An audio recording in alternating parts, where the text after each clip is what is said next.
24 अगस्त 2015 के दिन 31 वर्षीय खूबसूरत महिला कविता रैना 1:10 पर अपनी 6 साल की बच्ची को बस स्टॉप पर लेने के लिए जाती है, लेकिन कविता रैना वहां से वापस नहीं लौटती है।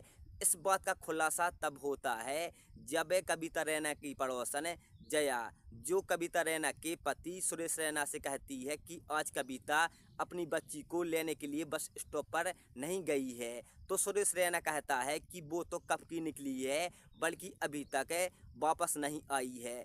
तो जया कहती है सुरेश रैना से कि मुझे कविता रास्ते में कहीं नहीं मिली है। फिर उसके बाद सुरेश रैना अपनी पत्नी को कॉल करता है, तो पत्नी का फ़ोन यानी कि कविता का फ़ोन घर पर ही रहता है। तो उसके बाद सुरेश रैना अपनी गाड़ी से तुरंत कविता की खोज पर निकलता है, लेकिन कविता रैना का कोई पता नहीं चलता है। फिर सुरेश रैना लगातार अपने रिश्तेदारों को कॉल करता है और पूछता है कि कविता रैना वहाँ पर तो नहीं आई है। फिर सुरेश रैना कविता की खोज करते हुए कविता के दोस्तों को कॉल करता है, तो दोस्त भी कहते हैं कि यहाँ पर कविता हमारे पास नहीं आई है।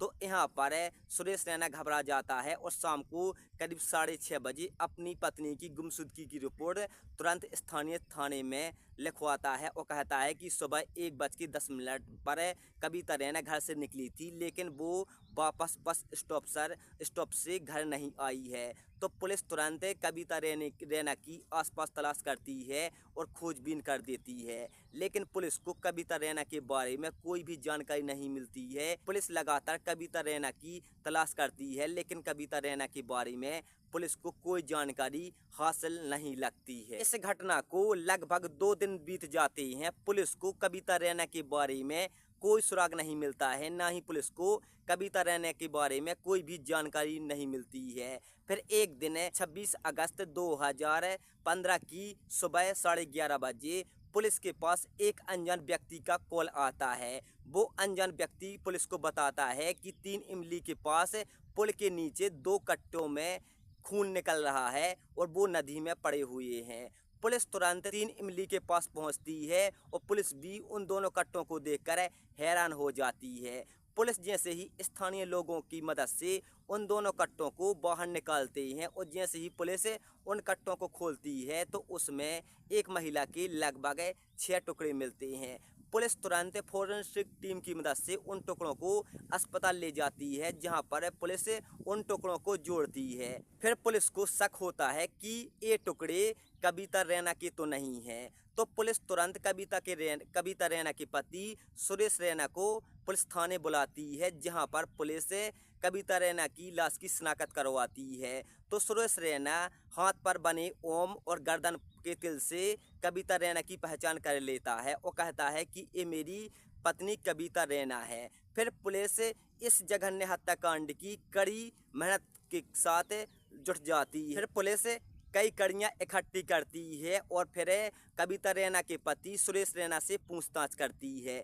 तो सुरेश रैना कहता है 24 सितंबर 2015 के दिन 1:10 पर मेरी पत्नी 6 साल की बच्ची को लेने के लिए बस स्टॉप पर गई थी, लेकिन वहां पर नहीं पहुंची है। साथ ही वो वापस अपनी बेटी को लेकर भी नहीं आई थी, बल्कि मेरी पड़ोसन जया मेरी 6 साल की बेटी को लेकर आई थी। साथ ही मैंने अपनी पड़ोसन जया से पूछा कि मेरी पत्नी से मिली है, तो वो जया कहती है कि मुझे कविता आसपास कहीं भी दिखाई नहीं दी है, तो मुझे लगता था कि कविता आज अपनी बच्ची को लेने नहीं गई है, तो मैं तुम्हारी बच्ची को ले आई हूँ। इसके बाद पुलिस को और भी कुछ जानकारी हासिल नहीं लगती है। फिर पुलिस उसी स्थान पर जाती है जिस स्थान पर बस स्टॉप ने कविता रैना की 6 साल की बच्ची को छोड़ा था। साथ ही पुलिस कविता रैना के उस बस के ड्राइवर से पूछताछ करती है जिस बस में कविता रैना की 6 साल की बच्ची रोज स्टैंड पर उतारी जाती थी। तो ड्राइवर कहते हैं कि उस दिन कविता रैना अपनी बच्ची को लेने के लिए नहीं आई थी, तो उसकी पड़ोसन जया उसकी बच्ची को लेकर गई है। पुलिस को एक भी सबूत हाथ नहीं लगता है। लगभग पुलिस इस केस में लगभग 80 टीमें जुटा देती है। ये कांड इंदौर का एक जघन्य हत्याकांड था, जिसमें पुलिस की लगभग कई टीमें लगाई जाती हैं और 200 से ज़्यादा सिपाही इस मामले की छानबीन करते हैं। पुलिस उस एरिए के सारे सीसीटीवी कैमरे खंगालती है जिस एरिया में सुरेश रैना और उसकी पत्नी कविता रैना रहा करती थी और जिस रास्ते से दोनों अपनी बच्ची को लेने के लिए बस स्टॉप पर जाते थे। फिर पुलिस बस स्टैंड के सीसीटीवी कैमरे खंगालती है। एक सीसीटीवी में कैमरे में बस स्टैंड पर कविता रैना की एक्टिवा खड़ी दिखाई देती है। साथ ही एक्टिवा के पास एक व्यक्ति महेश बैरागी खड़ा होता है। पुलिस तुरंत महेश बैरागी को गिरफ्तार कर लेती है और उससे पूछताछ करती है और पुलिस कहती है कि तुम इस स्कूटी के पास बस स्टैंड पर क्या कर रहे थे। तो महेश बैरागी यहाँ पर पुलिस को झूठ बोल देता है और कहता है कि ये स्कूटी खड़ी थी तो मैं जाकर उसके पास खड़ा हो गया था और इसके आगे मुझे पता नहीं था कि ये स्कूटी किसकी है। पुलिस को महेश बैरागी पर शक होने लगता है तो पुलिस महिला के पति सुरेश रैना को महेश बैरागी की फ़ोटो दिखाती है और कहती है कि तुम इस आदमी को जानते हो। तो सुरेश रैना कहता है कि मैं इस आदमी को अच्छी तरह से जानता हूँ। फिर पुलिस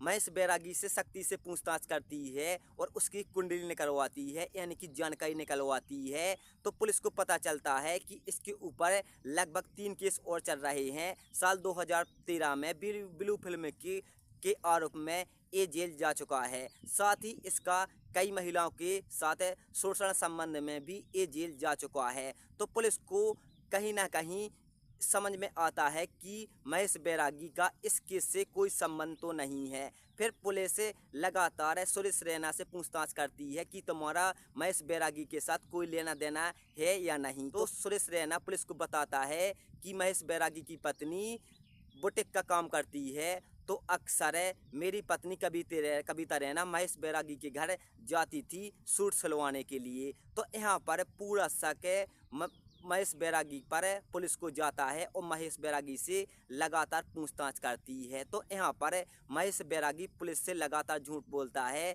और पुलिस को सच्चाई के बारे में थोड़ा सी भी नहीं बताता है। फिर पुलिस की एक टीम 28 अगस्त 2015 को बस स्टैंड के दुकानदारों को कविता रैना और महेश बैरागी की फ़ोटो दिखाती है और दुकानदारों से पूछती है कि तुमने इन दोनों को यहाँ पर 24 अगस्त 2015 को यहाँ पर देखा था या नहीं।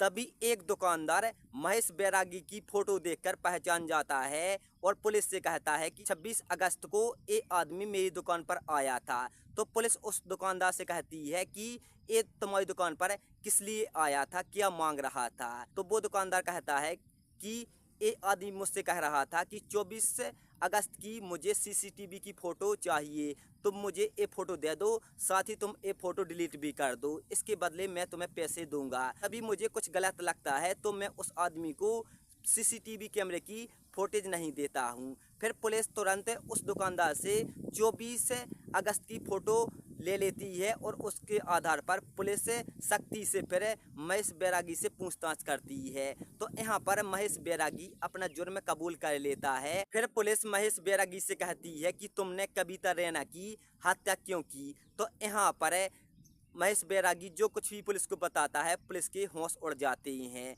महेश बैरागी पुलिस से कहता है कि 24 अगस्त 2015 के दिन करीब 1:30 से 2 बजे के बीच में बस स्टैंड से 3 इमली के पास जा रहा था। तभी रास्ते में मुझे कविता रैना दिखाई देती है और वो मुझसे कहती है कि मेरा सूट सिल गया है या नहीं, क्योंकि मेरी पत्नी बुटीक का काम करती है। तो मैं यहाँ पर कविता रैना को झूठ बोल देता हूँ और कहता हूँ कि तुम्हारा सूट सिल गया है, तुम मेरे घर चलो और वहाँ से अपना सूट ले लो।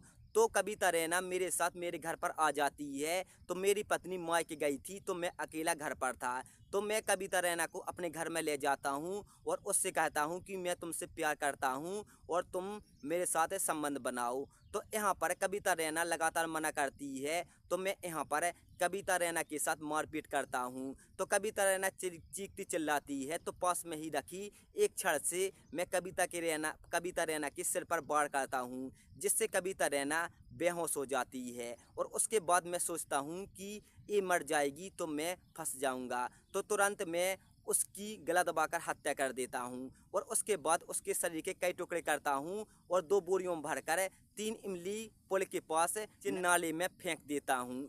तो पुलिस सारे सबूत इकट्ठे कर लेती है और महेश बैरागी को गिरफ्तार कर लिया जाता है। दोस्तों आज का वीडियो सिर्फ इतना ही। मिलते हैं नेक्स्ट वीडियो में। वीडियो पसंद आया हो तो हमारे वीडियो को लाइक जरूर कर दीजिए, चैनल को सब्सक्राइब जरूर कर दीजिए और कमेंट में जरूर बताइए आपको ये वीडियो कैसा लगा। मिलते हैं नेक्स्ट वीडियो में, तब तक के लिए जय हिंद,